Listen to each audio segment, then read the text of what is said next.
Hare Krishna Hare Krishna Krishna Hare Hare Ram Hare Krishna Hare Krishna Krishna Hare Hare Ram Hare Krishna Hare Krishna Hare Hare Ram Hare Krishna Hare Krishna Krishna Hare Hare Ram Hare Krishna Hare Krishna Krishna Hare Hare Ram Hare Krishna Hare Krishna Krishna Hare Hare Ram Hare Krishna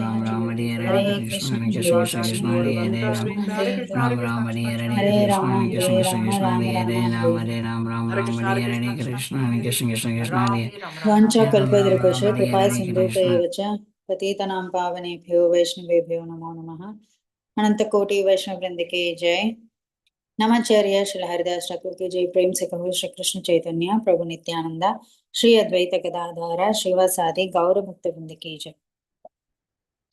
Srila Prabhupada ki jai. All glories to the assembled devotees. Hare Krishna. Please accept my humble obeisances.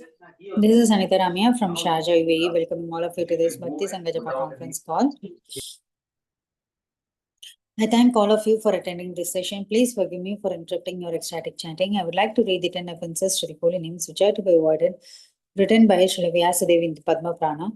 Number 1, to blaspheme the devotees who have dedicated their lives for propagating the holy name of the Lord. Number 2, to consider the names of demigods like Lord Shiva, Lord Brahma to be equal to or independent of the name of the Lord Vishnu. Number 3, to disobey the orders of the spiritual master. Number 4, to blaspheme the Vedic scriptures or scriptures in pursuance to the Vedic version. Number 5, to consider the glories of chanting Hare Krishna to be an imagination. Number 6, to give some interpretations to the holy name of the Lord. Number 7, to commit simple activities on the chanting of the holy name. Number 8, to consider the chanting of Hare Krishna as one of the auspicious ritualistic activities which are offered in the Vedas as repetitive activities, Karma Kanda. Number 9, to instruct a faithless person about the holy name of the Lord. Number 10, to not have complete faith in the chanting of the holy name and to maintain material attachments even after understanding so many instructions on this matter. It is also an offense to be inattentive while chanting. Every devotee who claims to be a Vaishnava must guard against these offenses in order to achieve the desired success. There is Krishna Prema. Hare Krishna, dear devotees.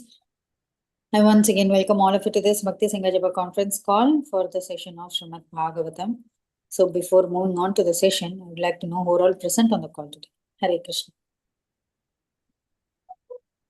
Hare Krishna Mataji, then we pronounce Srila Prabhupada ki jai, Guru Maharaj ki jai. This is Arvind Daksdas from Chicago. Hare Krishna and happy Hare Krishna, Arvind Daks Prabhuji. Please accept my humble obeisances. All glories to Srila Prabhupada. Thank you so much, Prabhuji, for joining every single day and giving us your association. Hare Krishna. Hare Krishna. Happy Ekadashi to everyone. Hare Krishna. Happy Ekadashi. Hare Krishna. Hare Krishna Mataji, please accept my humble obeisances. All glories to Srila Prabhupada, Shri Guru and Shri Gauranga and all the assembled devotees. This is Yashamati Priya Devidasi from Chicago, Illinois, and happy Ekadashi to everyone. Hare Krishna, Yashamati Priya Mataji. Please accept my humble obeisances. All glories to Srila Prabhupada. Thank you so much, Mataji, for joining the call. Hare Krishna, Happy Ekadashi. Hare Krishna, Anita Mataji. Please accept my humble obeisances. All glories to Srila Prabhupada. This is Vinita Gandharvika Devidasi from College Station, Texas. Hare Krishna Mataji, that ISKCON Desiratory link is not working, so we might not read today. I will share the link that we have read it previous years in the group so that we can hear that. Hare Krishna. Okay, thank you, Mataji. Hare Krishna. Vinita Gandharvika Mataji, please accept my humble obeisances. All glories to Srila Prabhupada. Thank you so much, Mataji, for joining the call. Hare Krishna, Happy Ekadashi to all of you. Hare Krishna. Hare Krishna, Anita Mataji, all glories to Srila Prabhupada and Guru Maharajis. My humble obeisances to you and all the devotees. This is Krishna Kumari Devidasi from Rani. Hare Krishna. Hare Krishna, Krishna Kumari Mataji. Please accept my humble obeisances. All glories to Srila Prabhupada. Thank you so much, Mataji, for joining the call. Hare Krishna. Hare Krishna Mataji, Dandavat Pranam to you and to the all respected devotees of Bhakti Sangha. This is Pooja Arora from Haridwar. Happy Ekadashi to all the devotees. Hare Krishna, Pooja Mataji. Please accept my humble obeisances. All glories to Srila Prabhupada. Thank you so much, Mataji, for joining the call. Hare Krishna. Hare Krishna. Mataji, should we observe fast tomorrow also for Vaman Dwadashi? No, Mataji. Today we are fasting, means like 12, little 12, it will be full fasting. that is Nirjal fasting. And tomorrow, as usual, during the Paran time, you'll have to break the fast. So there is no fasting for tomorrow. I mean, No, for Mataji. We are Vaman doing it on Dwadashi. Okay. Ekadashi. Yeah, we are doing it Okay. on Ekadashi. Thank you, Mother. Hare Krishna. Hare Krishna, Anita Mataji, please accept my humble obeisances. All glories to Srila Prabhupada. All glories to Guru Maharaj. This is Shamagori Devidasi from Charlotte, and happy Ekadashi and happy Vaman appearance day of Lord Vaman Dev. Hare Krishna. Hare Krishna, Shyama Gauri Mataji. Please accept my humble obeisances. All glories to Srila Prabhupada. Thank you so much, Mataji, for joining the call every day and giving us your association. And thank you for arranging all the Bhagavatam classes every single day. And a very happy Ekadashi and a very happy Vaman Dev appearance day. Hare Krishna. Yeah, Hare Krishna. Hare Krishna, dear devotees. I once again welcome all of you to this Bhakti Sangha Japa conference call for the session of Srimad Bhagavatam. Before moving on to the session, I would like to hand over call to Her Grace Sundarangirada Mataji to give brief introduction of the speaker today. And the speaker for today is His Grace Samarpan Gopa Prabhu. Hare Krishna Sundarangirada Mataji. Please accept my humble obeisances. All glories to Srila Prabhupada. Thank you so much, Mataji, for joining the call, and thank you so much for all your services, Mataji. Over to you. I think we need to start recording. Haribol Mataji. Recording. Yeah. Yes. Induleka Mataji. Can start. Hare Krishna Mataji, please accept my humble obeisances. All glories to Srila Prabhupada. Thank you so much, Mataji, for giving me the opportunity. Hare Krishna, dear devotees. Here is a brief introduction about today's speaker. We are so fortunate to have today His Grace Samarpana Gopa Prabhu on our call today. So, Prabhuji, formerly known as Sumit Kelkar, hails from a traditional Maharashtrian Brahmin family in Nasik. An academically accomplished individual, he pursued his BE in Mechanical Engineering from PBGS College of Engineering and Technology, Pune, and he has graduated in 2005 as one of the top 3 rankers of his batch. He began his professional journey in the field of engineering, working for 2 years at Nailsoft Private Limited, Pune, focusing on CAD and CFD domains. To further specialize, he completed his MTech in Thermal Engineering from NITK, Suratkal in 2009, where he was awarded the Gold Medal for Academic Excellence. His MTech project was completed at the prestigious Indian Institute of Science, IISc, Bangalore, in the Aerospace Department, and he was also selected as a GE Foundation Scholar. Professionally, he worked at FMC Technology Hyderabad and later at Romax Technology Pune, contributing in the field of CAD and mechanical engineering for about 2 years.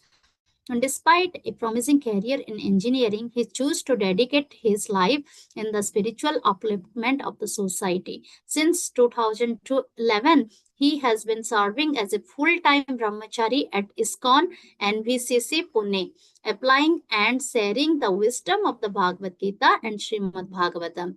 Prabhuji completed a 2-year residential Bhakti Vedanta Vidyapit course from 2015 to 2017 at Govardhan Eco Village, which is known as GEV, which included an in-depth study of Bhakti Vaibhava under the guidance of His Grace Radhesyam Prabhu.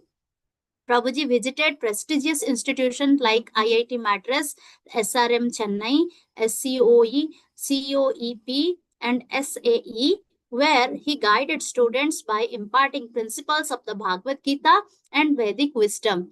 Additionally, he rendered dedicated service for 3 years in the traveling Sankirtana bus party, distributing Srila Prabhupada's books in the villages of Maharashtra, helping spread spiritual knowledge. All glories to Prabhuji's all wonderful services. And this was the brief introduction about Prabhuji Mataji. Over to you. Hare Krishna. Pranam. Hare Krishna. Thank you so much, Mataji, for reading that introduction about Prabhuji's. Prabhuji's services are so wonderful. So unlimited services are there. Hare Krishna Prabhuji, please accept my humble obeisances. All glories to Srila Prabhupada. Thank you so much, Prabhuji, for giving us your valuable time and association and coming on the call. And today's topic will be from Srimad Bhagavatam, Canto 8, Chapter 8, verses 16 and 17. Over to you, Prabhuji. Hare Krishna. Hare Krishna. I hope, am I audible to all of you? Yes, Prabhu. Okay, very good. Okay. So we'll begin with Mangalacharan. Om Namo Bhagavate Vasudevaya. Om Namo Bhagavate Vasudevaya. Om Namo Bhagavate Vasudevaya.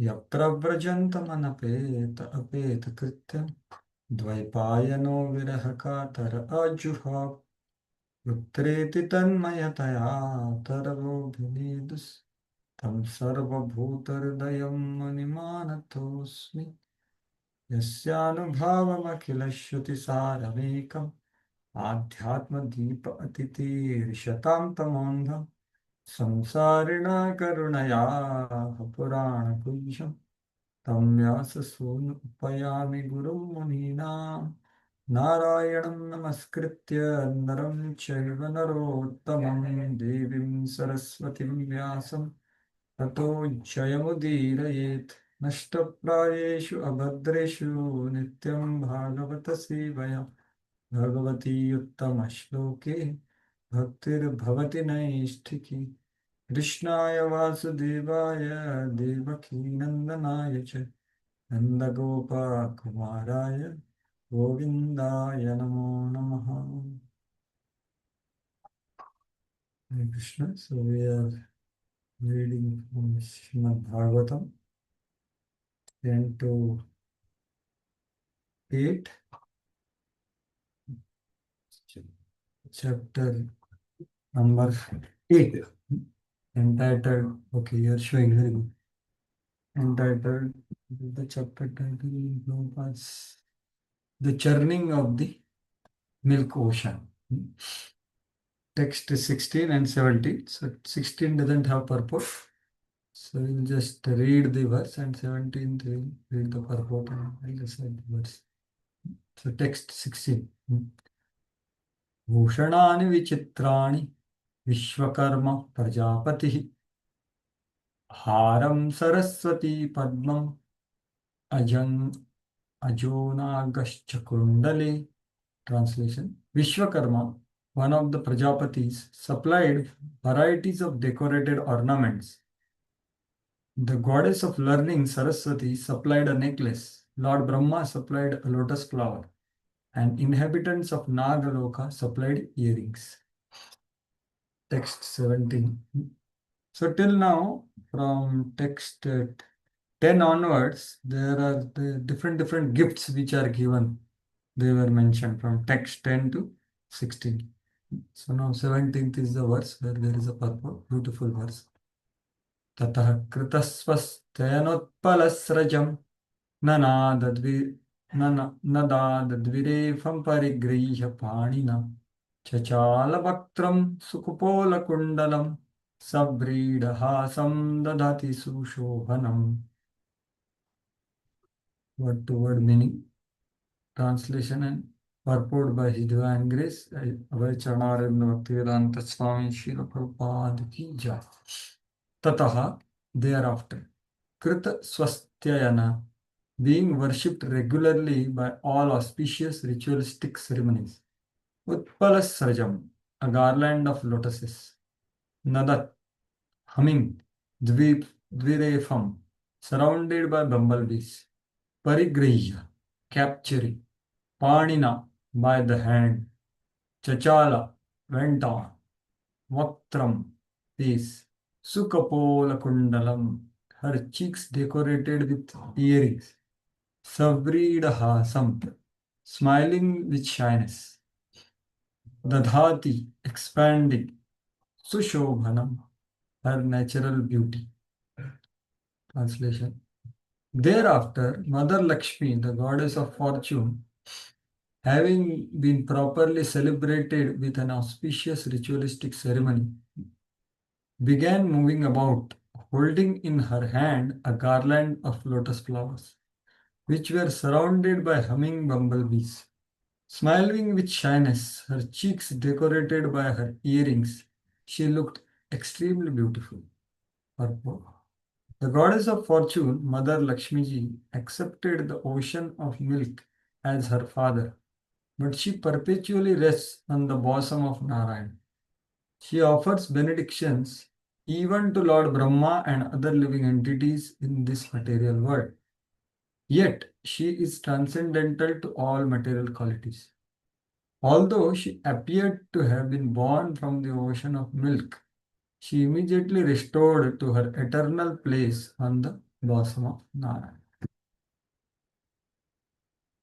Om Ajnanatimirandhasya Jnananjanashalakaya Chakshurunmilitam Yena Tasmai Shri Gurave Namaha Shri Chaitanya Manobhishtam Sthapitam Yena Bhutale Swayam Rupah Kadamahyam Dadati Swapadantikam Vandeham Shri Guru Shri Yuta Padakamanam Shri Gurun Vaishnavam Namo Vishnupadaya Krishna Prishthaya Bhutale Shrimate Bhaktivedanta Swami Nitinamini Namaste Saraswate Deve Gauravani Pracharani Nirvishesha Shunyavadi Paschatya Deshatare Vanchakalpa Tarubhishya Kripa Sindhu Vaivacha Patitanam Pavanebhyo Vaishnavebhyo Namo Namaha Jai Shri Krishna Chaitanya Prabhu Nityananda Shri Advaita Gadadhar Shivasadi Gaur Bhaktavrindam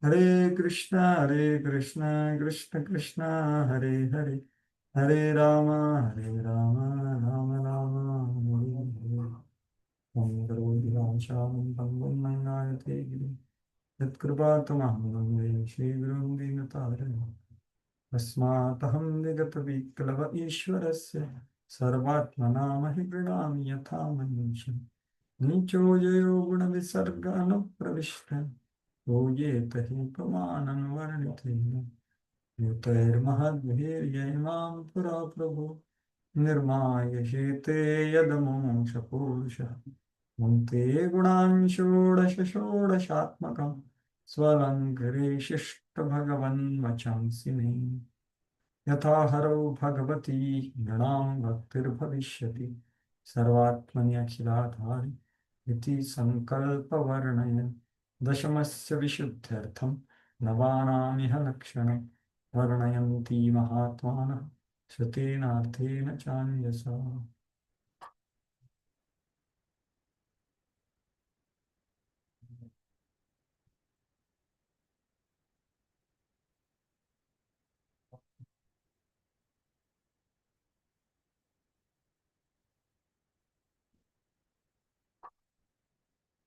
Hare Krishna. So I welcome all of you for this Bhagavatam class, which happens every day in this online temple Sangha. So it's a very essential aspect of Prabhupada's program. So congratulate all of you for every day joining in for this Harikatha, Bhagavatam. So beginning with some reflection on glories of Srimad Bhagavatam.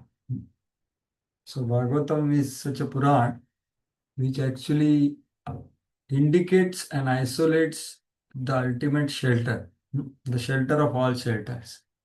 Ashrita Ashraya Vigraham, as Siddhar Swami says, Dashame Dashamam Laksham Ashrita Ashraya Vigraham.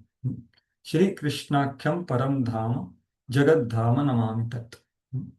So he's offering obeisances to Krishna, but he's saying, who is Krishna? Krishna is Ashrita Ashraya Vigraham. It is a shelter of all the shelters. And that is described in the Canto 10, which is the 10th topic of Srimad Bhagavatam. So what is the speciality of Bhagavatam? Is all other Mahapuranas, which are total other 17, they all have these 10 topics. अत्र सर्गविसर्गश्च स्थानं पोषणमूतयः अन्वन्तरेशान् कथा निरोधो मुक्तिराश्रयः. So these 10 topics are there, but what is speciality of Bhagavatam is it is indicating and isolating the 10th topic, which is the true ashraya of all ashrayas. So some Puranas which are actually uplifting the people in lower modes, they have ashraya tattva as Lord Shiva, Lord Brahma, Lord Skanda or some other devata. But all their ashraya is actually Krishna, absolute truth. So that is there in Srimad Bhagavatam. That's how the great souls, Dashamasya Vishuddhyartham, the great souls like Shukdeva Goswami, Maitreya Muni, Sut Goswami, they explain the other 9 topics of Srimad Bhagavatam for the purpose of indicating the 10th topic and isolating the 10th topic, telling that all other 9 topics are getting nourishment and being produced from the 10th topic. Just as the root of the tree cannot be seen, but the twigs, flowers, fruits, and the leaves, etc., can be seen and enjoyed and tasted, and fragrant is can be seen. But where at all it is all getting the nourishment, where it is coming from, that is root, and where it is getting nourishment from is the root. Similarly, Krishna, being the Ashraya Tattva of all other 9 topics, and it is everything is getting nourished by the absolute truth. So that is the glory of Srimad Bhagavatam, which is all throughout doing that, and the great souls explain that. Shrutena Arthena Chanyasa. So there are direct evidences in Bhagavatam in form of prayers, or this section now, which we are going to discuss, beginning of Lakshmi Swayamvar.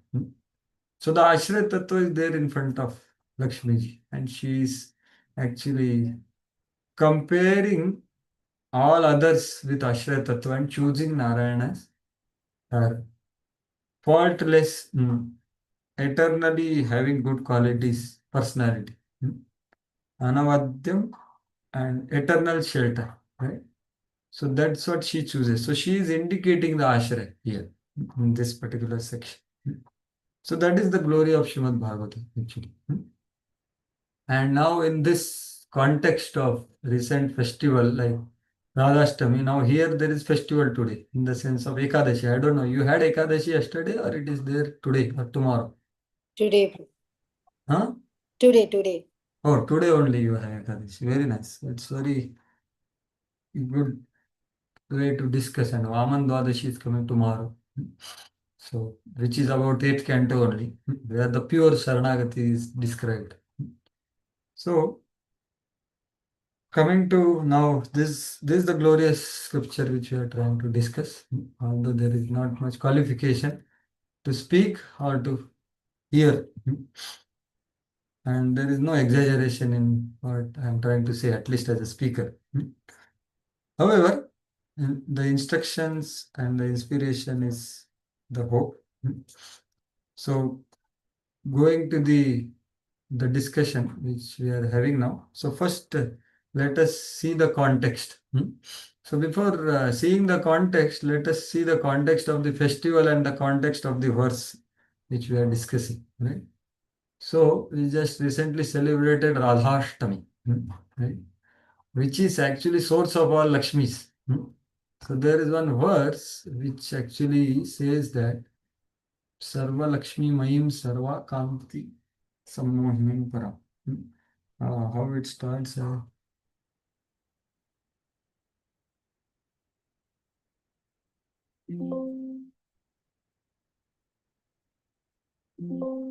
Anyone knows that what?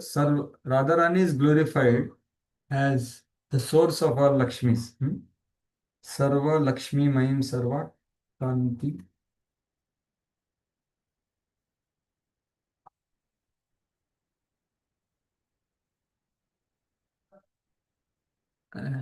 Anyway, so, thank you.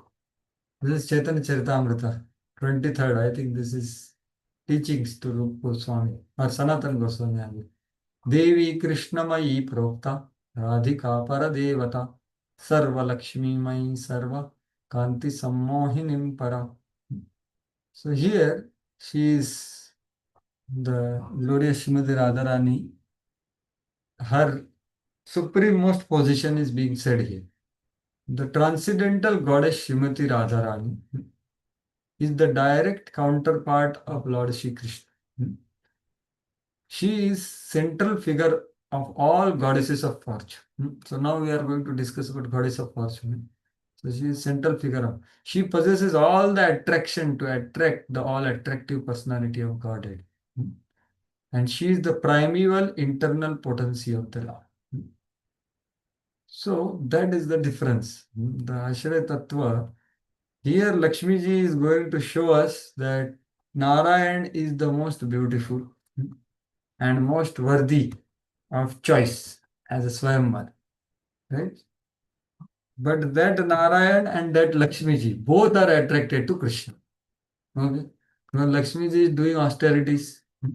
Jayati te dikam janmana vraja shayata indira shashvadatra itadi.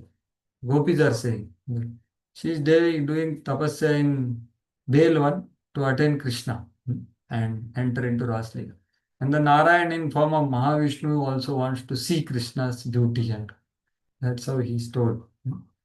So this Krishna is attracted to Srimati Radha, Madan Mohan Mohan.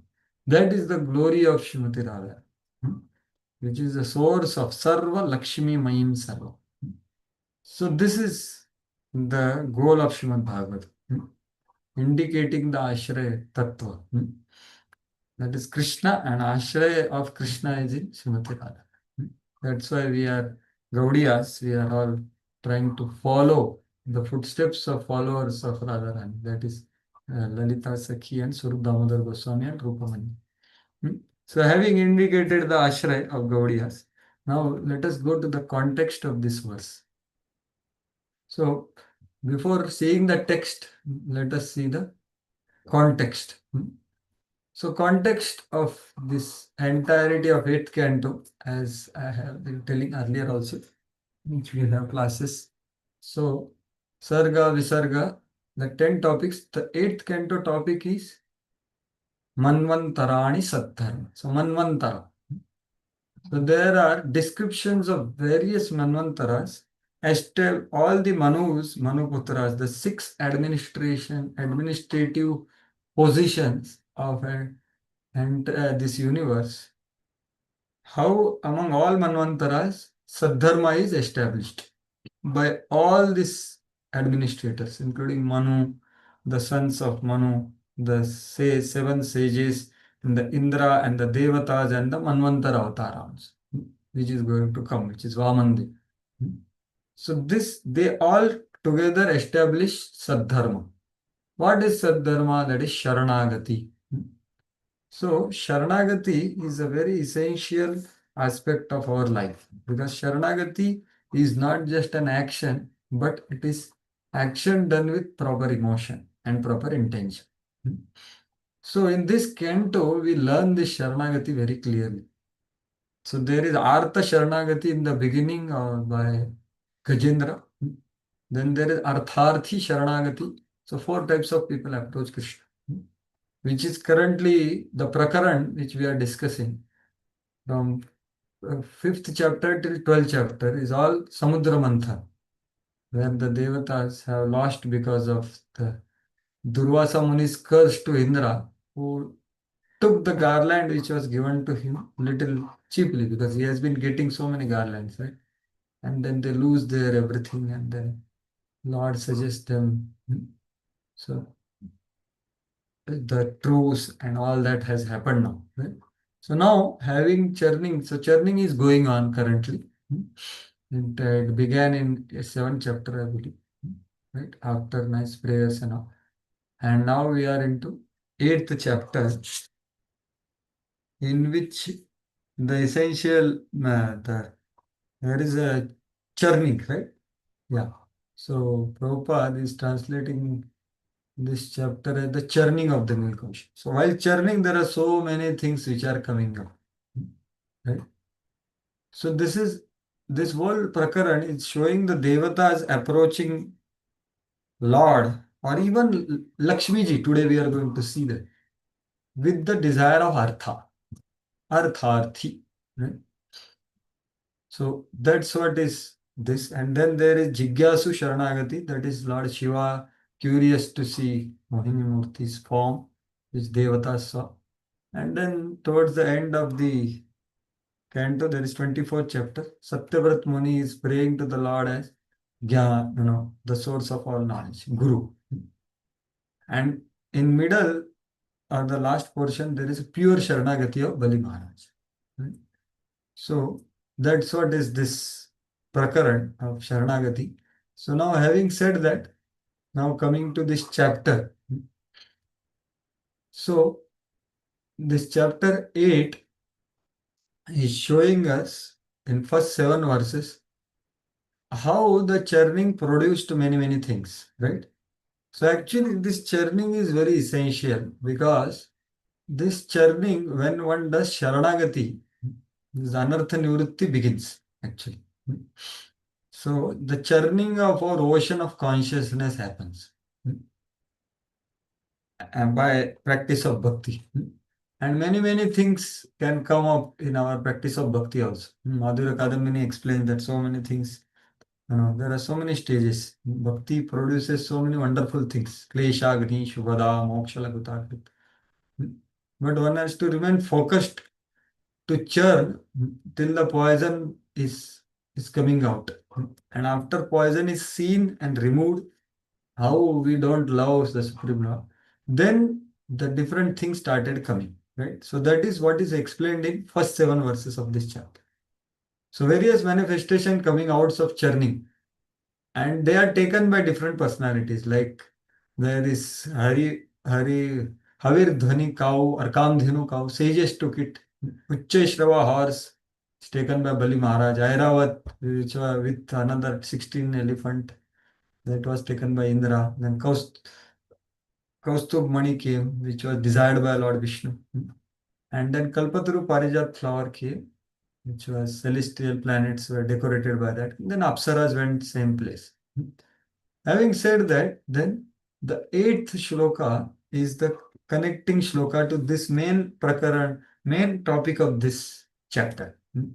So this chapter actually is explaining, in 8th chapter, among various jewels, Lakshmi also appears, and Vishnu marries her.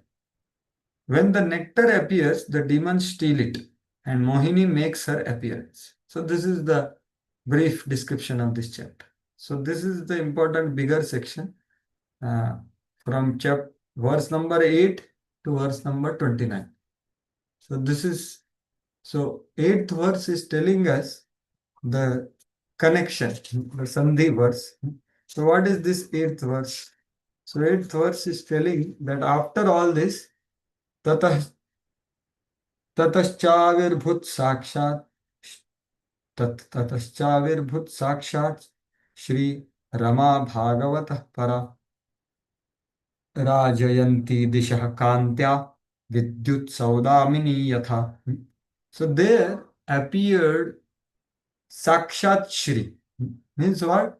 Personification of good fortune or wealth in gross ways to see. Shri, Sakshat Shri. And who is that Shri? That is Rama. So Rama means who? Harim Ramayati. One who gives pleasure to Hari, that is Rama. Or Harer Preyasi Rupa, who is lover of Lord Hari. She appeared in a personification form. So whatever was told in first 7 was Vibhuti of her only. So Vibhuti of Lord. But now the personification of Goddess of Fortune only came, which is source of all these opulences, or you can say good fortune in so many other ways. So that is what is told here. Whatever was, so this is Bhagavat Pararama Sakshat Shri. So she appeared. So that is 8th shloka, right? So this what is so Vibhuti? What is Vibhuti means? So Vibhuti was explained in 1 to 7. So Vibhuti Yoga, there is chapter in Bhagavad Gita also. So very essential aspect of Krishna consciousness, because the Bhakti section of Bhagavad Gita has 2 chapters dedicated to Vibhuti.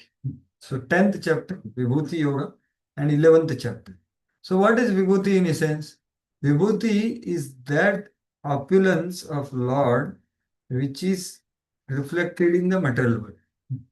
Spiritual things manifested in material world is called Vibhuti. That's why Lord says, I am this in this. I am so the best of everything. That's called Vibhuti. Right? So that's what I am like that. I am this in demigods, I am Himalaya in all the mountains, and so on. So they are all Vibhuti Yoga. That way we remember the Lord by seeing those Vibhutis in material. But Vibhuti's source is this Lakshmi, right? He is Sakshat Shiv. And now, from 9th verse onwards till 29, so 9th verse, so 8th verse she appeared, and 8th verse her influence is also told that her influence was Kanti Mai. What is that? Kantya means it simply by seeing her, everyone desired the opulence. So that's what is meaning of Kantya, which is coming from kam dhatu. So the devatas naturally desired her, right? But in what sense they desired her? So the acharyas tell that actually demigods, so the next verse clarifies, Tasyam chakruh spruham sarve sasura sura manavaha रूप औदार्य वयो वर्ण महिमा क्षिप्त चेतसः. So their minds were attracted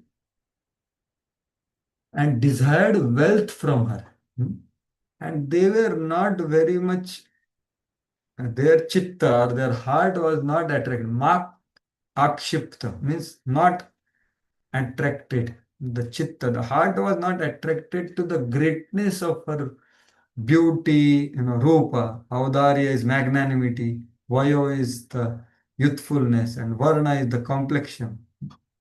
So that did not touch them, but they were interested to get kingdom for her, from her.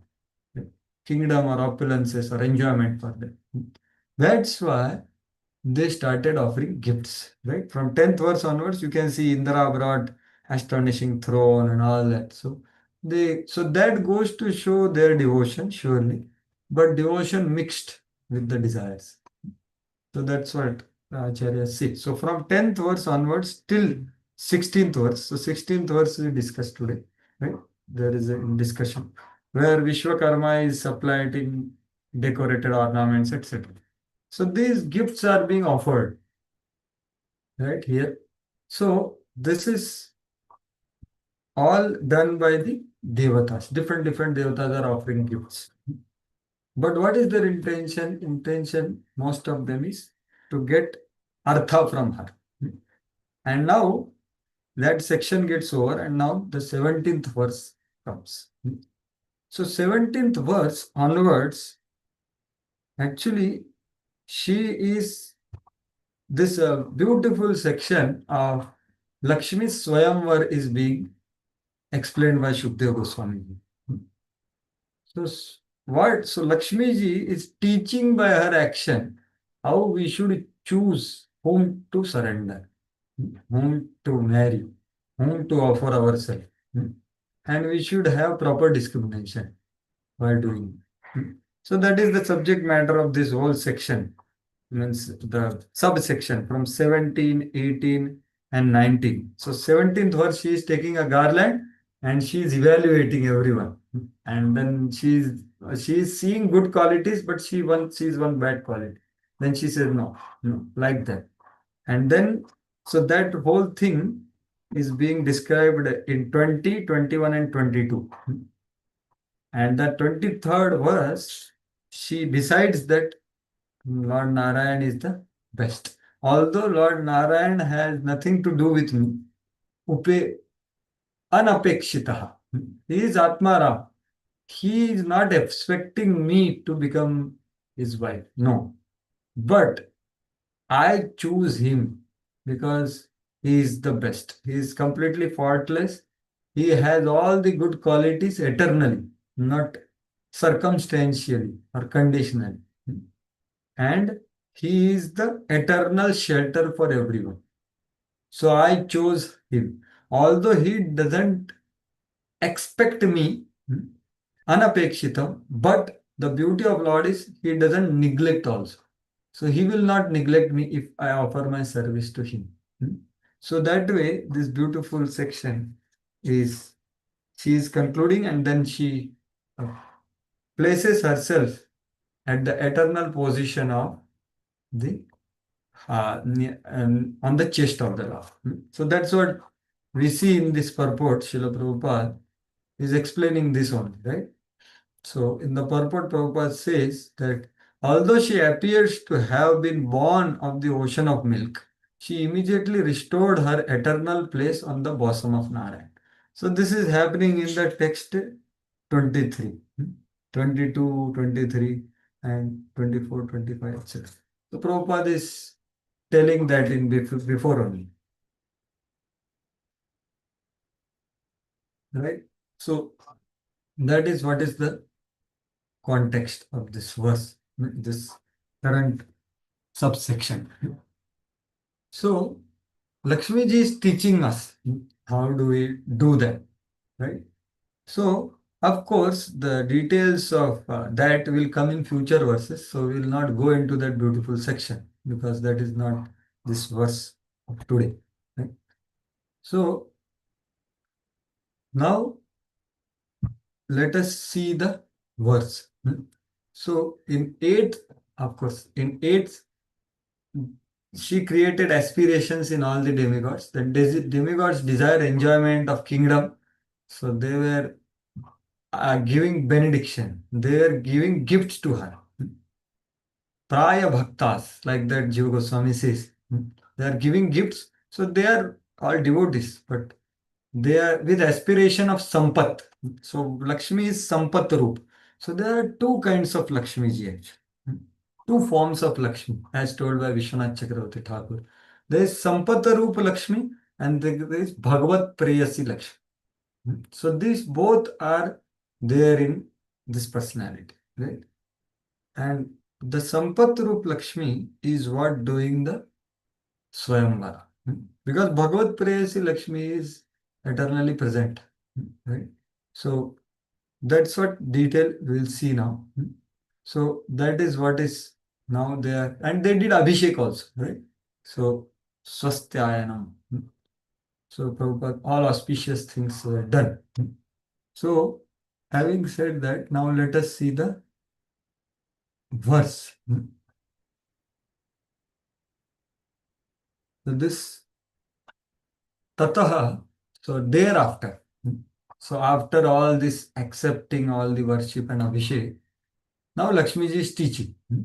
Lakshmi understood what they are desiring, and Lakshmi is going to show what we should be desiring. Right? So Tataha, that's why Tataha, thereafter. Krita Swastyayana Utpala Srajam. So Krita Swastyayana. So this is very beautifully explained by Vishwanath Chakravarti. He says that Swasti means what? Sarva Kala Mangalam Narayana Vaksha Eva Ayam Aspadam Yasya Sa. So Swasti Ayanam. Ayanam means Aspadam. Aspadam means Sharanam. The one whose eternal shelter is the chest of Lord Narayan, who is eternally all-time auspicious. That's why Swasti Vachan, right? Or Mangalacharan we say, right? So this is all the source of all auspiciousness is Narayan. So Swastyayanam. So Bhagavatam is also called Satyam Swastyayanam Mahat. So there is, so Swastyayanam, Krita Swastyayanam. So they all did this Abhishek and all that. So that's what Prabhupada is saying here. The first line of the purport. The goddess of fortune, Mother Lakshmi ji, accepted the ocean of milk as her father, but that is temporary manifestation in the material world. But she perpetually rests on the bosom of Narayan. So that is Swastyayanam. So Bhagavatam is called Swastyayanam, and Bhagavatam is not different than Lord. So that is also Swastyayanam. So Shikrita Swastyayanam. So that is the first line of purport. And the second part now is, of course, you'll see the verse. So Swastyayana Utpalas Srajam. Utpalas, she is holding beautiful lotus garland, Sraja. And that garland is very nicely covered with the humming bumblebees. And they are humming. And in Bhagavatam, in 3.15, it mentioned that the garland, the humming bees are singing the glories of Krishna. Right? So there is verse in Bhagavatam in 3.50. What is that? Paravatanya Bhritasara Chakravaka Datyuha Hamsa Shukatitirivarhinamya Kolahalo Viramate Rachiramatramuchai Bhrungadipe Harikathami Vagayamani. So the bhrungas which are making sound here, so that sound is not disturbing it. So Lord's garland has that, and he is singing glories of Lord, or he is trying to sing. But all the beautiful singing birds, they take back seat if he is trying to glory. So that kind of bumblebees are there. Nada dvirefam parigriya panina.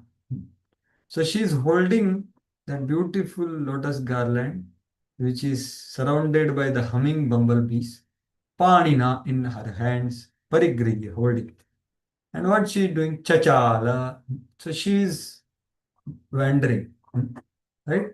The Swayamvara. Swayamvara means she is going to choose. So in Vedic times, there was a great respect for women, right? So they also had such Swayamvara. The royal ladies and the exalted ladies had this. And of course, other ladies also were having choice. So Lakshmi ji is now walking, or Prabhupada is translating as Chachala, went on. And her beauty is explained. Supakopsu kapola kundalam vaktram. So her beautiful forehead and kundalam is this earrings, the beautiful face. And the most beautiful part of the face is what? The smile. So that smile is with the wealth of woman. That is sabridahasa, shyness. It is not just the smile which is lusty smile, right? No. That is what is exactly opposite of shyness. So Lakshmi ji is the personification of Sati. So sabridahasam dadati sushobhanam. So she is possessing that, expanding that smile. It was so beautiful, her natural sushtu shobhanam. So Prabhupada is saying, look extremely beautiful. Right? So the cheeks decorated by earrings, etc. So that's how this verse is explained. So in the purport, Srila Prabhupada, so we saw just middle three statements are remaining. Other two statements we saw. So that is completely, the middle statement is completely based on Srila Vishwanath Chakravarti Thakur's comment. So what is that middle statement? So she offers benedictions even to Lord Brahma and other living entities in the material world. Yet she is transcendental to all material qualities. So what does this mean? So Srila Vishwanath Chakravarti Thakur says, so this verse is telling that the Supreme Lord is shelter of both forms of Lakshmi. So which are these both forms? So Bhagavat Para Rama Sakshat Shri, this is one, which is always with Lord Narayan. And another Lakshmi is called Sampata Rupa Lakshmi. Sampata Rup means which awards Sampatti in this material world. So that's what Prabhupada is saying. Lord Brahma and all other children of Lord Brahma and children of children, they receive the wealth, they receive the fortune, they receive the opulence from her. So that Sampat Rup Lakshmi actually is the reflection of the original Lakshmi. Right? So that's what he says. Swa Pratik Chavi. Pratik Chavi means what? Kind of shadow or reflection. Pratik Chavi. Pratik Chavi Rupa. Gunamayi was Sthira. Gunamayi means this material world is influenced by and controlled by the three modes. So she also appears like that. And she goes to Brahmadibhyo. Brahma Adi. So Kubera, Brahma, and all others. And all other living entities also. Right? So in this world, people are very much eager for having opulence. Right? So you will see more photos of Lakshmi in the shops and companies than Narayana. Right? Because this is what everyone is looking for. Right? So she is Chanchala Lakshmi. She is the reflection of, but originally Swayam Gunatita Dadanapi. So although she kind of as a shadow comes in fortune of some person or in their hands, so she is not Gunamayi, she is Gunatita. Chinmaya Sampada Rupa Lakshmi. Shri Narayana Eka Eva Ashritya Sada Vartate. So yet she is transcendental to all material qualities. So she is always in love of Narayan. So she cannot be affected by three modes. Right? So that's what is being briefly said by Srila Prabhupada in the second line of this part. So Srila Vishwanath Chakravarti Thakur says that though her reflection, which seems to be materially situated, gives wealth to Brahma and others, this form is also beyond the modes, and it is actually spiritual wealth. She eternally takes shelter of Narayan. From time without beginning, she does not accept the material modes and naturally filled with love. So filled with love means transcendental, gunatit. She is situated as a consort of Vishnu, giving him happiness in all his senses. Right? Harim Ramayati iti Rama. So that's what is this purport is showing. So coming to the practical thing to know. So actually this Lakshmi is to be clearly understood actually. So there are 8 types of Lakshmi actually. So 8 in the scriptures, it is told there are Ashta Lakshmi. I don't know. Let me share here this picture. Yeah, I think you are able to see this. Right? So you see this. So there are 8 types of Lakshmi. Right? So this 8 types of Lakshmi are Ashta Lakshmi. So this is integrated Lakshmi. So there is Adi Lakshmi, what we are looking at now in this context. So Adi Lakshmi is also known as Mahalakshmi or wife of Vishnu. She is source of all this energy. She represents prosperity while Narayana represents justice and dharma. So if Narayan is there with this Lakshmi, then there is sustainable opulence. So energy and energetic are to be worshipped together. So this is Adi Lakshmi. Right? So this is energy of Lord. So this energy has 8 acceptors. So they are very tangible and practical in this material world. As I was telling that she manifests in Brahmaji and others. Prabhupada says that. Right? So it manifests in form of Dhana Lakshmi. So Dhana Lakshmi is the liquid wealth. Then there is Dhanya Lakshmi. Right? So what is that? Dhana Lakshmi is the liquid, we can say liquid cash, right? Or gold, etc.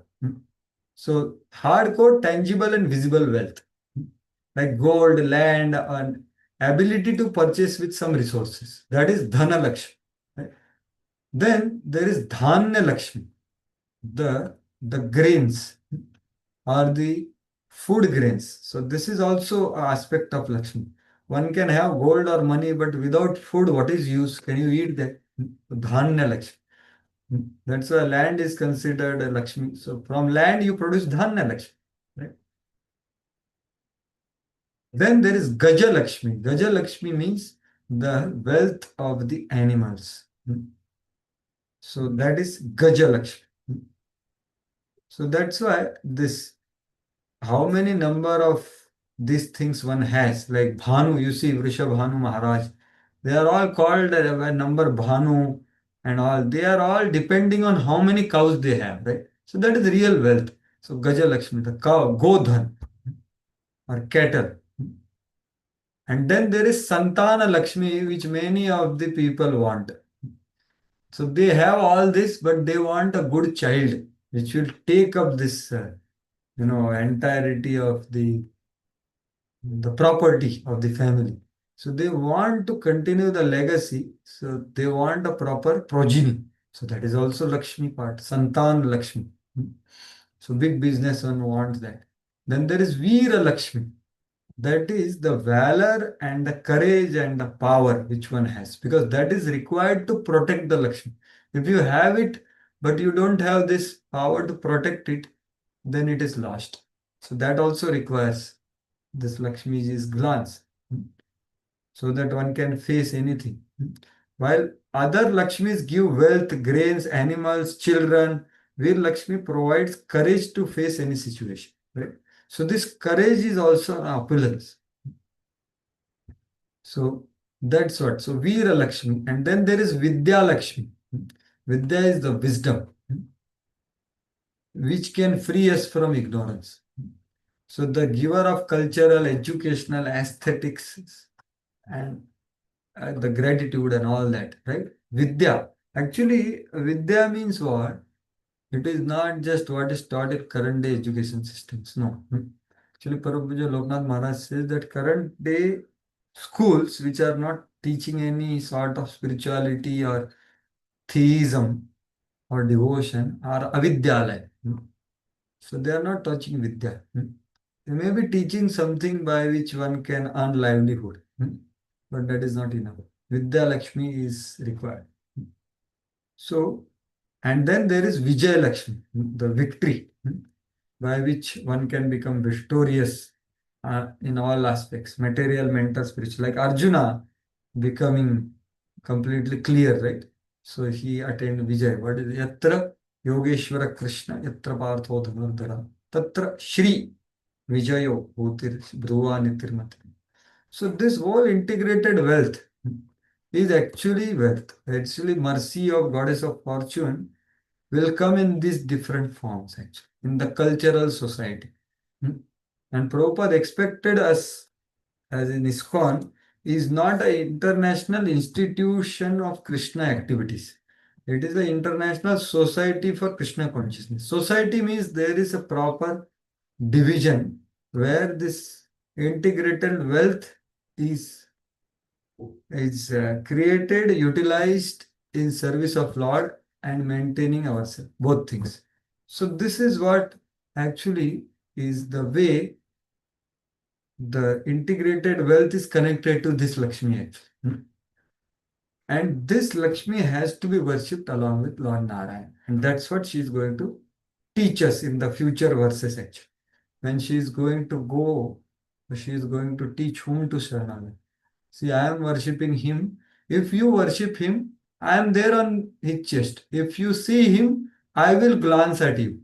Because it's like the Bali Maharaj section is coming. So one Acharya says that Vaman Dev had come with Uttari.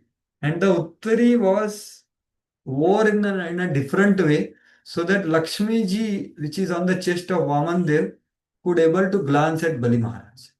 And she did glance at Bali Maharaj, and Bali Maharaj received eventually the greatest wealth of devotion.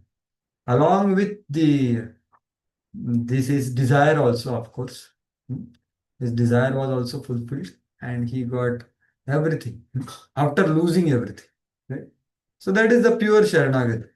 So pure Sharanagati necessitates us to identify the right object of surrender. And that is what Lakshmi ji is teaching us here. And if we worship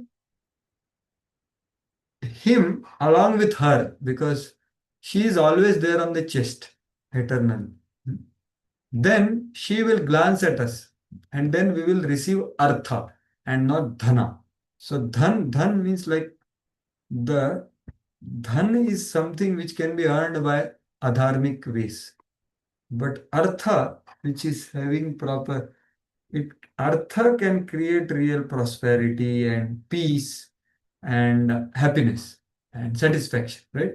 The wealth which is created with right occupations, dharmic occupations, non-violent occupations, and principle-centric occupations, that artha is the glance of Lakshmi while one is worshipping the Supreme Lord Narayan along with that.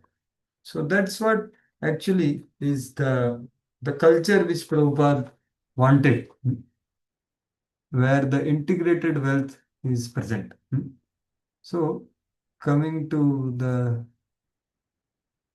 last part, so this section, what we learned today is, she is teaching us, the Lakshmi ji is going to teach us how we should accept Lord Narayan as the highest object of surrender and evaluate everyone else, and they are not the best of surrender. And if we do that Saranagati, then Lakshmi ji will surely glance at us and our life will be filled with her glances in form of different opulences which we saw. Right? So that's what I was thinking to discuss in this particular text and the small purport. So in summary, so what we saw is, initially we saw the context of the canto, Sharanagati, and Sharanagati is different, and this is our Artharthi Sharanagati of the Devatas. They are also devotees, but they are seeing Lakshmi ji, her beauty, but they are interested in what she can give, not what she is. Right? Just as Duryodhana and Arjuna visited Krishna, but Duryodhana wanted what Krishna has, Narayani Sena, not Krishna. Similarly, Devatas are offering gifts here, but they are wanting what she can bestow, their kingdom back, etc. So she, however, she knows that why they are doing all this. So she accepts the gifts, but then she begins to teach all of them and all of us that whom we should be worshipping to attain eternal opulence. That is from 16th onwards. So that's what we discussed today. Hare Krishna. Nantara Srimad Bhagavatam ki jai, Srila Prabhupada ki jai.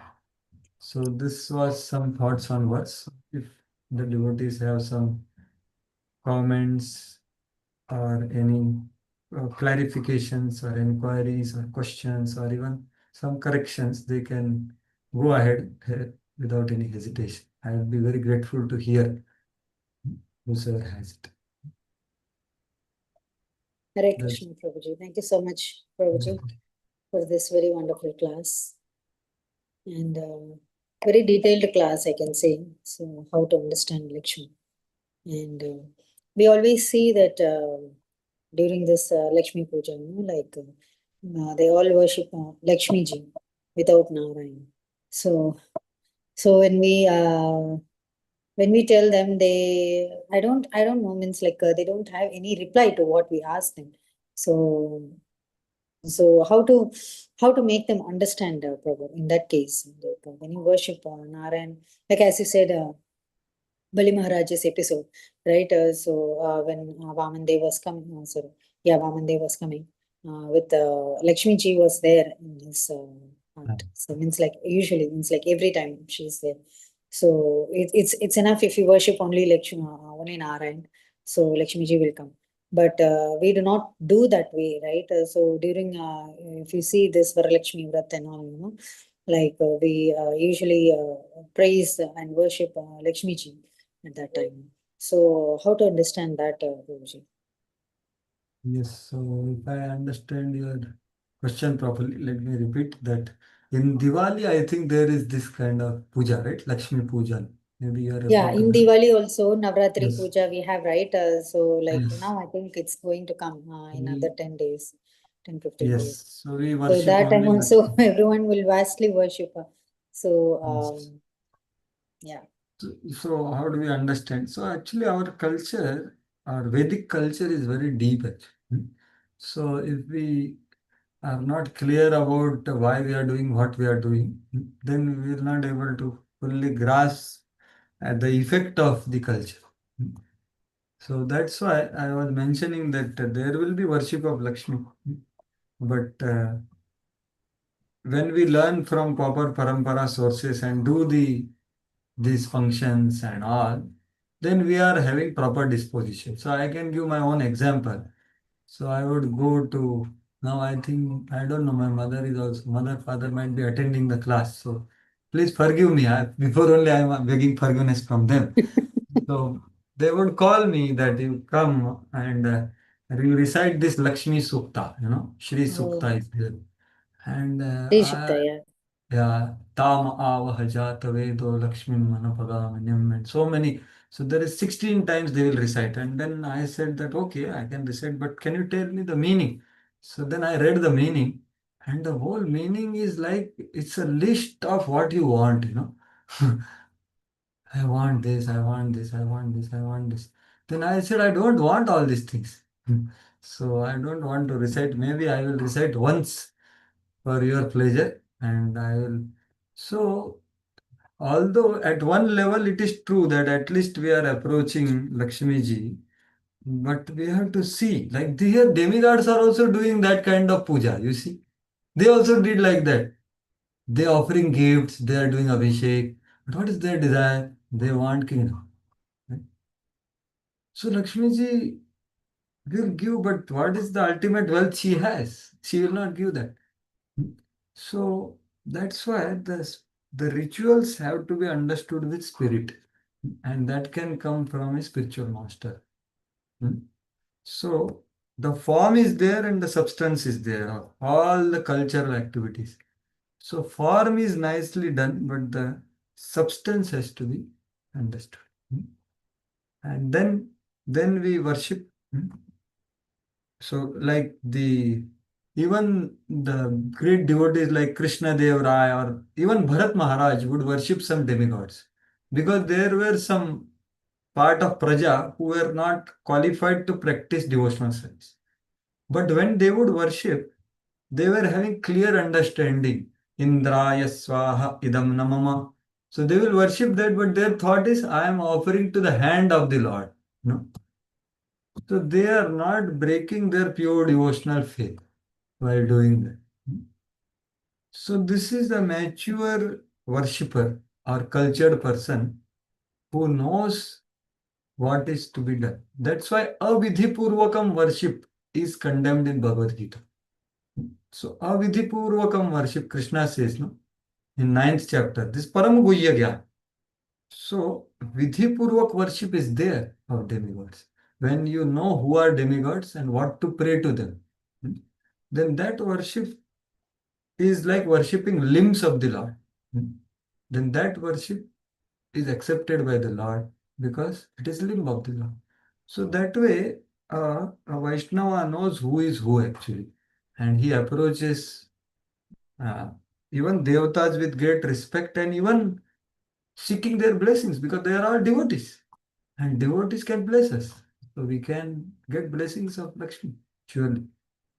So that way we can, these are few thoughts, Mataji.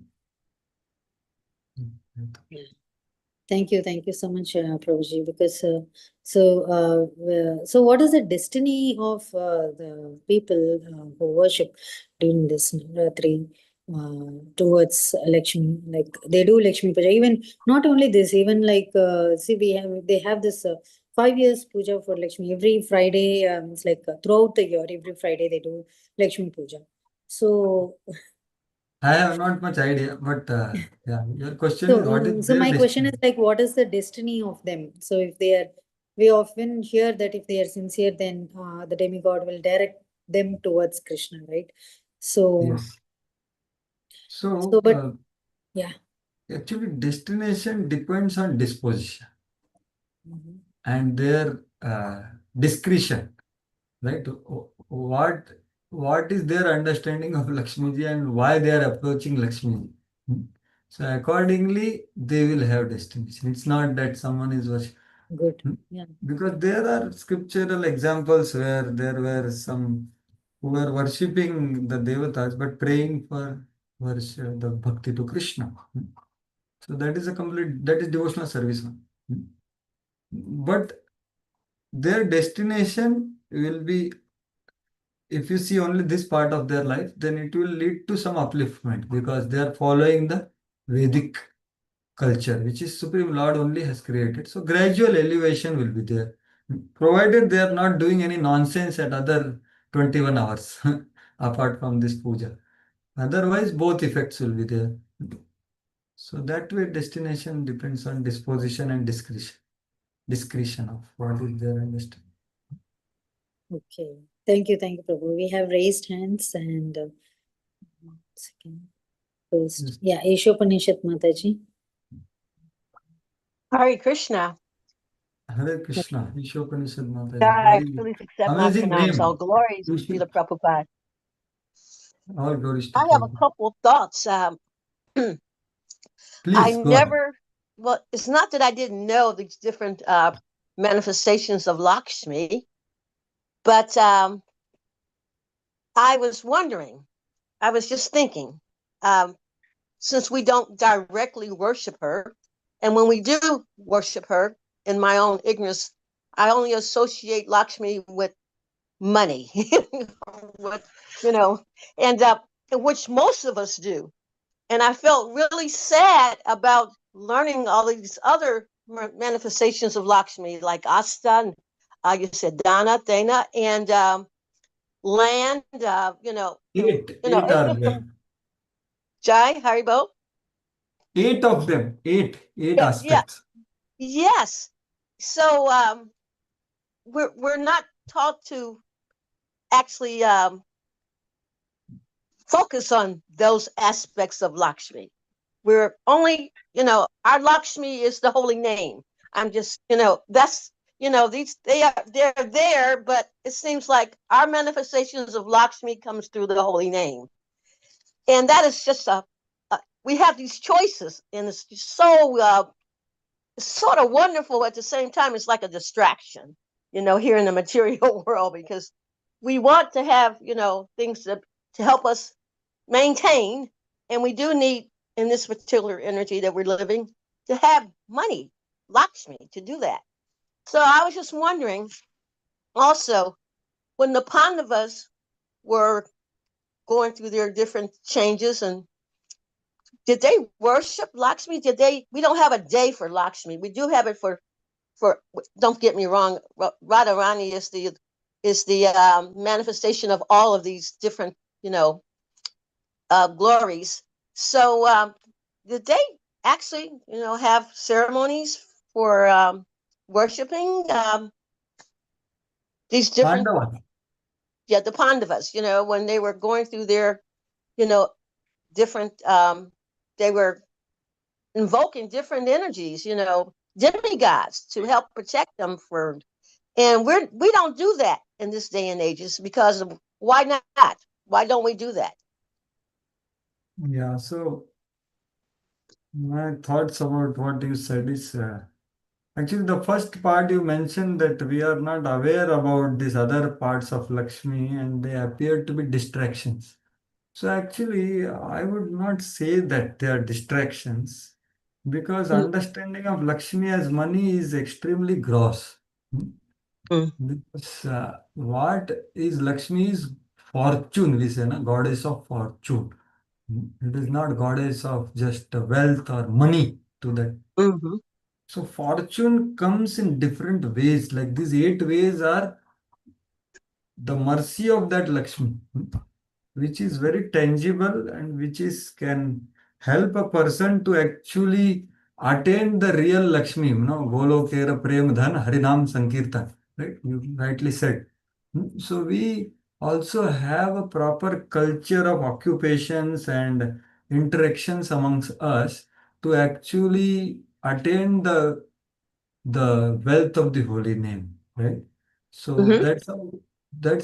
I would not say that these are distractions like Santan Lakshmi and all that. So every one of us or the congregation devotees, they want a better progeny, right? So that they Mm-hmm. can be devotees. So that is a great fortune. So that is Santan Lakshmi. It's a very tangible thing, right? So, like that, others are also there. The Vidya Lakshmi or Vijaya Lakshmi or Virya Lakshmi, the courage. So, all these things are integrated. That's why I said that this is integrated fortune, right? So, it's very essential because while living in this metal world, we have to deal with this, right? So, Mm-hmm. even a renunciate has to deal nowadays with these things. So, what to speak of the devotees who are grihasthas, they have to deal with this, they have to earn livelihood. So while staying in this world, we have to go closer to this real fortune than this, so to say, money, which Yeah. cannot bring. So this is one thought. And secondly, you asked about uh, I missed that. Just give me one word of what you asked. The Pandavas and Ah, their. okay. Did they worship and all? So actually, I have not studied Mahabharat, but Mhm. however, there are so many instances where they are worshipping other devatas actually, Mhm. because they were living in a big Vedic culture where all these things were there.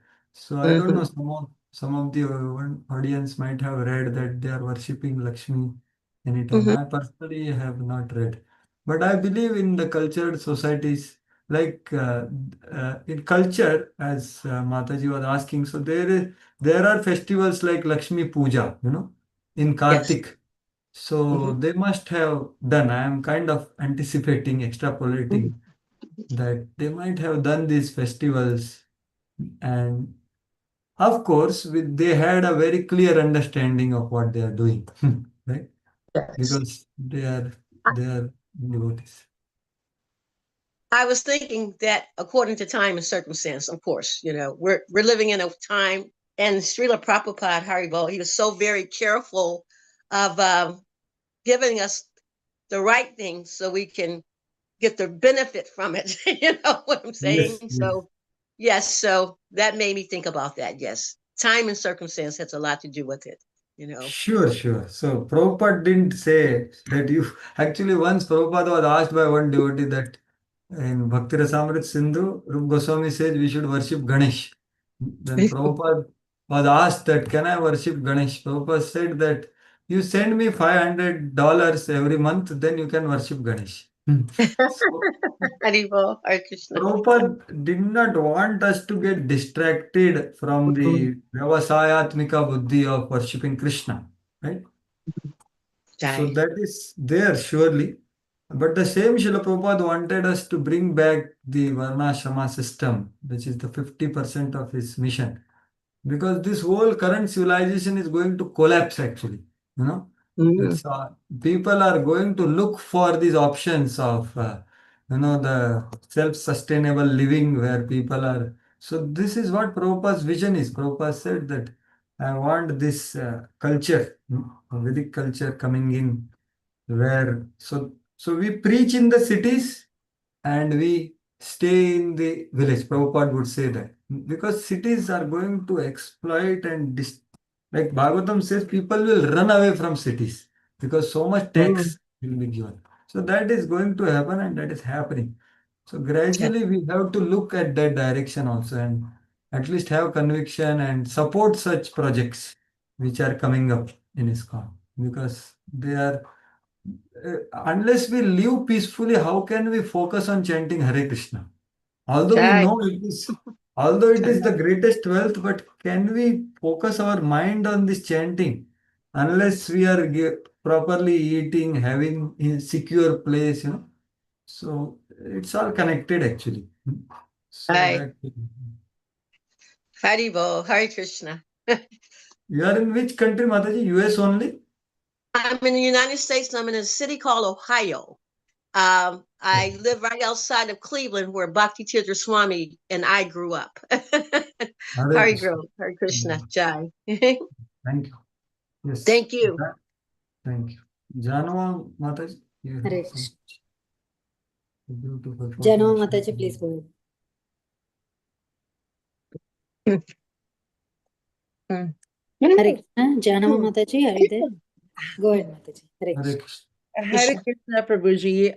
Sorry, sometimes I'm Zoom illiterate, so I'm trying to scramble to like what buttons to push.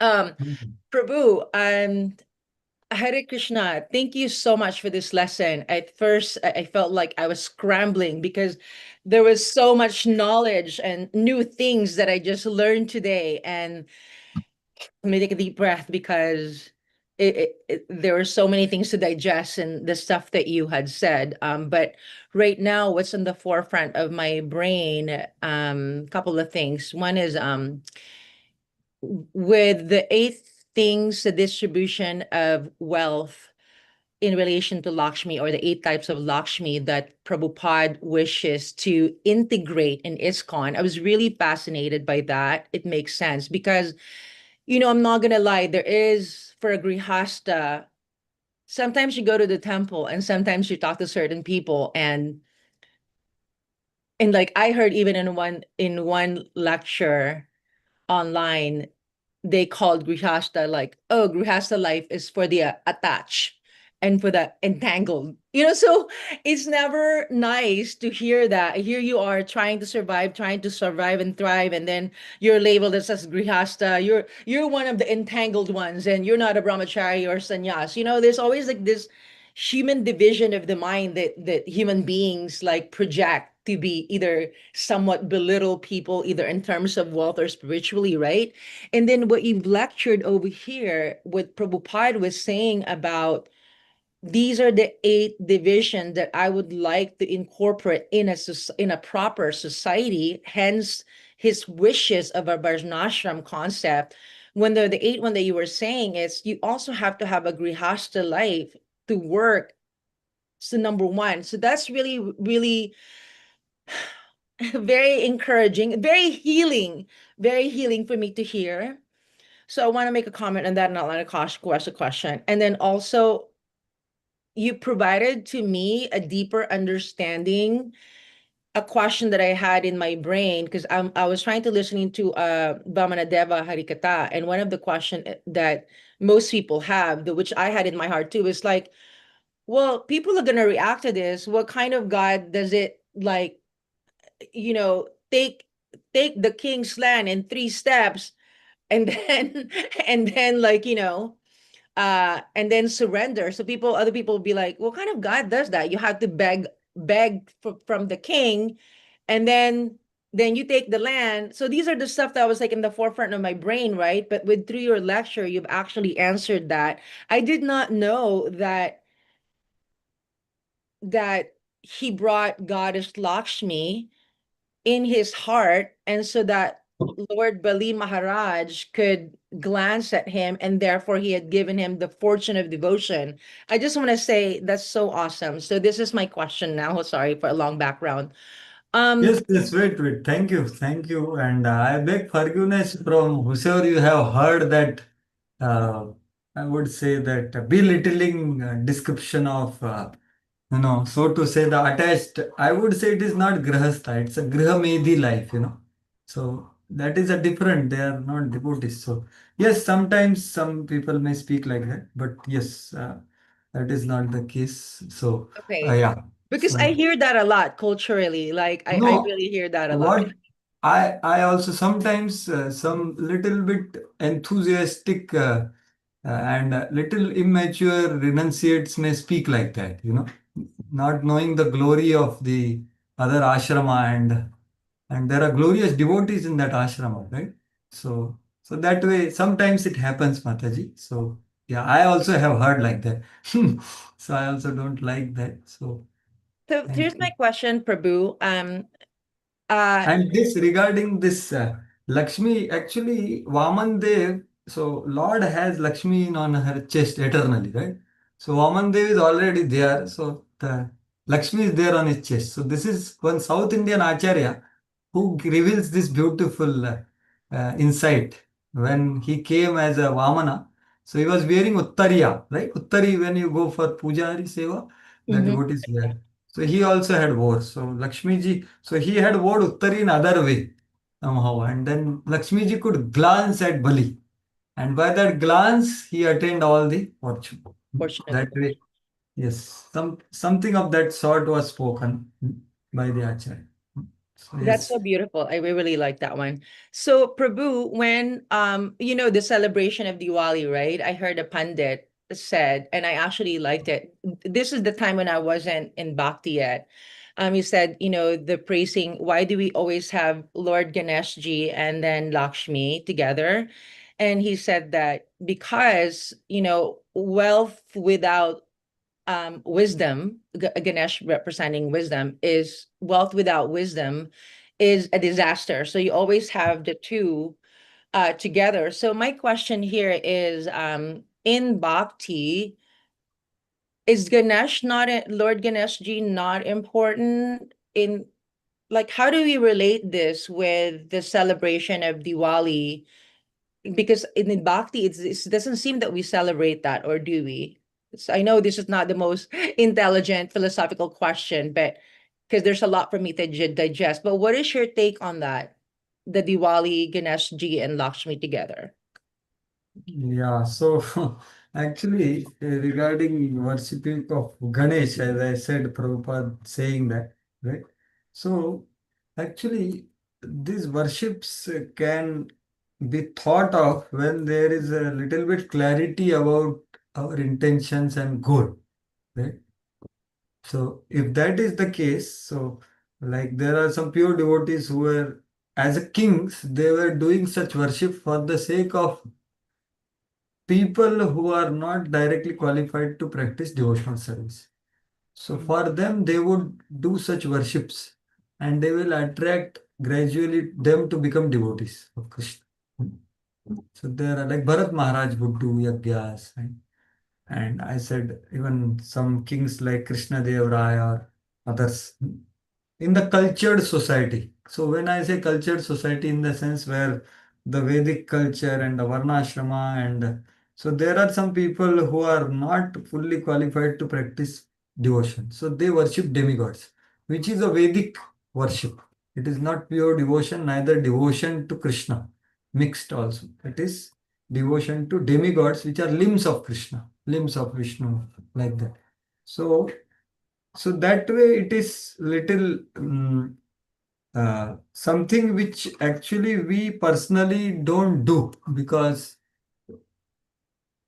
we worship Krishna with singular like approach, as you know, Mamekam Sharanam Vraja, Sarva Dharman Parityajya, Mamekam Sharanam Vraja. Only to me. Prabhupada says not one should not even divert his attention to the avatars like Rama, Krishna, Narasimha, etc. So what to speak of Devatas, right? So that is our single pointedness. So when it comes to this worship in culture, that is more of a way to connect with those people who are doing that. So Oh, okay. Yeah. that can be done, provided we are clear why we are doing what we are doing. In that case, we can do. Hmm? And in cultured society, like if you come to India, and even in the West, people celebrate these things, right? West, there are Yeah, so they many do. Indians. Yeah, they do. So there is Because that's kind of like Diwali. what they know on the right away on the surface. Yeah. Correct. They are quite, they don't know why they are doing what they are doing, but they are doing out of form. The form of the ritual is remaining, but the substance or the spirit is not communicated or educated. So they do it, and it's good actually if they are doing it. and we can respect them, we can encourage them, and we can, if at all, if at all, if the community has many such people, then to educate them properly, we may have some talks. Like now here in Pune, there is so much of Ganesh worship. My Lord, you will have people. I used to come here earlier from other city to witness the whole festival. You know, Yeah. so that kind of pompous celebration with lot of cultural events are there. So, but now after joining ISKCON, now devotees also go to give talks in Ganesh Puja. So what they will do, they will nicely glorify Lord Ganesh in connection with the Supreme Lord, like that. So they are very mature in their presentation so that people connect to them and people understand the deeper aspects of Ganesh, and so on. So that is the way gradually we have to see according to our time, place, circumstance, and culture, what Right. is to be done and what is not to be done. Because we have to be very clear about our single pointedness worship of Krishna, because Right. that is what is our goal is. So that way, and regarding Lakshmi Ganesh, actually, I'm sorry, I have no idea about that combined worship, and I have not heard much about it. However, the statements make sense that wealth without wisdom is water, Disaster waste, leads to that. disaster Yeah. or waste. Which is very much, I mean, I think exhibitable and present in America. There's plenty of wealth that's sometimes no wisdom. No, everywhere it is. Yeah. So that's what I'm saying, na, that you don't call it actually Lakshmi only. See, artha is something which is earned by proper occupation. So that is mercy of Lakshmi Devi. When one does proper dharmic, non-violent occupation, then Lakshmi ji provides blessing in form of artha. But if you have some notes or some digital money, so that is not going to give happiness. That is not going to give satisfaction, even if one has millions of it, because it is not earned through proper means. So there is no Lakshmi there. It's only Dhan. And it is going to create, Bhagavatam says, what is that? Nitya Arti Dena Vittena. Hmm? So the Vitta is giving Nitya Arti, means what? Constant, it will be constant source of anxiety, distress, and all that. So that's why I was saying that actually to get Lakshmi or Artha, one has to have proper worship. Actually. Proper worship. Yeah. So that is what these are few thoughts, Mataji. And I'm sorry to overwhelm with some lot of theory. No, We Prabhu, don't I love have. it. It's okay. I have tools. There's an AI companion to it's just that sometimes when if you're new in bhakti, not seasoned yet, the knowledge is a lot. Like this is, I know somewhere, yeah, there are different forms of Lakshmi and, because when you're new, it's like your brain is grasping for things. And then eventually I'm all about integration and connecting the dots and stuff. Like, I'm just sorry to monopolize your time and I swear I'll quit after this. So is Lakshmi also a form of Bhakti Devi? Or I know they're all expansions of Radharani because Bhakti Devi is the giver of Bhakti to everyone. So if you've gotten Bhakti or switch over to Bhakti or have gotten the mercy of devotee and therefore you've gotten Bhakti, in a sense, that is your fortune. That is the Lakshmi fortune that you have. Is it Bhakti Devi and Lakshmi also an expansion or the same or? Yeah, because as you said, you only answered that Radharani is the personification of, the crest jewel of Bhakti, Mahabhav, Swarupini, Srimati Radharani. Right? So Right. all Bhakti which is there in everyone's heart is actually Radharani's some portion. So that way, and Lakshmi ji is also expansion of her as a consort of Narayan. And what she is doing, she Right. is always engaged in devotional service. So surely there is no doubt about it. And Puthu Maharaj has competition with that Lakshmi, in fourth canto of Srimad Bhagavatam. So What's yes, the canto, Prabhu? Fourth canto? so there is a beautiful verse which 422, I believe. So where she is saying, my dear Lord, I want to massage your lotus feet, but I have a competition here. Lakshmi ji will become angry at me, but I am very sure you are Bhakta Vatsala. You will take my side. So that way he is praying in 4th canto 22nd chapter. And Lord hears his prayers, and Lord is kind of becomes intoxicated actually. He is about to fall, so he holds Garuda, hearing the prayers of Prithu Maharaj. Very beautiful prayers. So Lakshmi ji is surely bhakti, because it's coming from Srimati Radharani.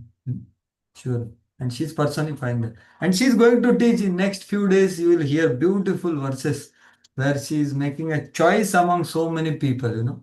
She is holding a garland and now she is evaluating. Okay, this is Brihaspati, is very knowledgeable, but he's attached. Then this next, then next. Beautiful, beautiful verses are going to come. So she is going to teach us how to do bhakti, how Right. to marry Narayan with our eternal shelter. Yes.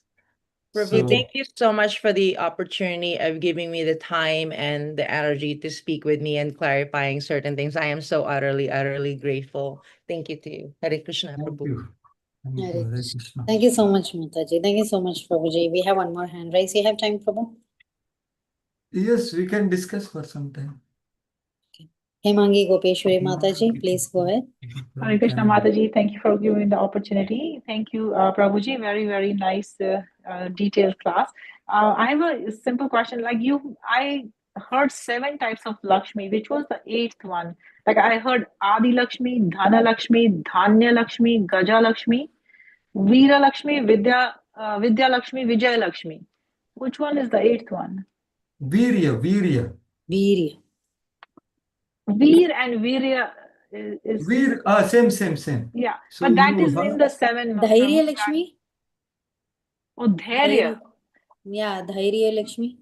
no, wait, I will count you. So there are 8. Dhana, Dhanya, Gaja, Santana you took? Yes. Santana Lakshmi. Oh, yes, Prabhu. Yes, I got it. Thank you, Prabhu. Yes. Santana, Santana yes. Lakshmi. Mhm. The progeny, the right progeny to take up whatever you are doing. Yes. Or the kings wanted, right, Santan, Chitraketu wanted a son. Santan Lakshmi didn't have Santan Lakshmi, he wanted that, which is such a big headache actually, right, to continue the legacy. And the spiritual master also wants that kind of disciple, actually. So that way Santan Lakshmi. So I hope, so there are total 8 and Adi Lakshmi is in the center, which is currently holding the garland, right? So that is Adi Lakshmi, which has all these fortune aspects. Yeah. Thank you, Prabhu. Prabhu, I just want to ask one more thing. So in my house, demigod worship, has always been prevalent. So right now, because I personally moved towards Krishna, so I have a separate altar, and there is other demigods on the other side. So I had heard Janivas Prabhu one time when somebody had asked the question that what to do if you have other demigods, and he had mentioned that you can show the lamp to them. So after my whole arti, I just show the lamp to them, just like we take arti of the Lord after the lamp comes to us in that mood. So is that okay, Prabhu? Yes, why not? Because they are all Vaishnavas, right? So they can be worshipped and they will be happy if you are putting Krishna in the center. So here Srimad Radhesham Prabhu says that when we put Radha Krishna in the center, then demigods will do Hari Haraya Nama, like the demigods will dance. They will be happy because they know that he is Supreme Lord. For them there is no confusion. Maybe our family members may not have clear understanding. So we worship, we offer to Krishna, and we offer them also the Mahaprasadam, and even worshipping them. Like now my mother is also here. So she had asked me in the 2011, So, no, what about these devatas which we have in our family? So, and she had heard one class. I don't know, she is there, I think. So she was thinking, should we take away all these devatas? I said, are you convinced first? No. And even if you are convinced, whether the family members are convinced, and because that will have a wrong cultural effect actually. If we say I am Krishna worshipper and I will remove all the other things, so that is not the best way a devotee does. Devotee knows who is who and he respects and worships according to who is who. So that way you keep, and as you are doing anyway, so it can be there and it can be the way you are doing, right? And there are so many pure devotee devatas also, right? So there is no problem in offering the lambs to them afterwards, right? And yes, offering bhoga because Radha Krishna are there, right? So it's amazing to see in Canada also all things are going on, like the rituals are there. So that's the Prabhupada said that actually the Vedic culture is so powerful that even like dead elephant, dead elephant is also useful, right? Because the tusks are useful, right? So the culture, the forms are still there. So culture is so powerful actually. So that way it is helpful and you can continue. There is no problem. And you have a clear understanding of who is who as you study Bhagavad Gita and Bhagavatam. Yeah. So that can go on gradually. Thank you so much, Prabhuji. Hare Krishna. Hare Krishna. Hare Krishna. Hare Thank you Krishna, so much. Prabhuji. Please Hare accept Krishna. my humble obeisances. All goes to Srila Hare Prabhupada. Krishna. Hare Thank you so much, Prabhuji. Wonderful class and very nice description about the all Lakshmis. Thank you so much. Very nice to hear about Goddess Lakshmi. Thank you so much. Krishna. Thank you. Thank you, Mataji. Yes, as Mataji said, today's class was about the elaboration of all the Lakshmi Jis and the proper understanding, like how we have to worship her. Thank you so much, Prabhuji, for giving us your time. And dear devotees, please wait. We will be reading the Ekadashi Mahatmya today. And so whoever wants to read, you can raise your hand so we can have a chance of everyone doing the service of reading. Hare Krishna, Prabhuji. So we don't find any more hand raise or questions in the chat box. So with your permission, Prabhuji, devotees, let's pay our obeisances to Prabhuji.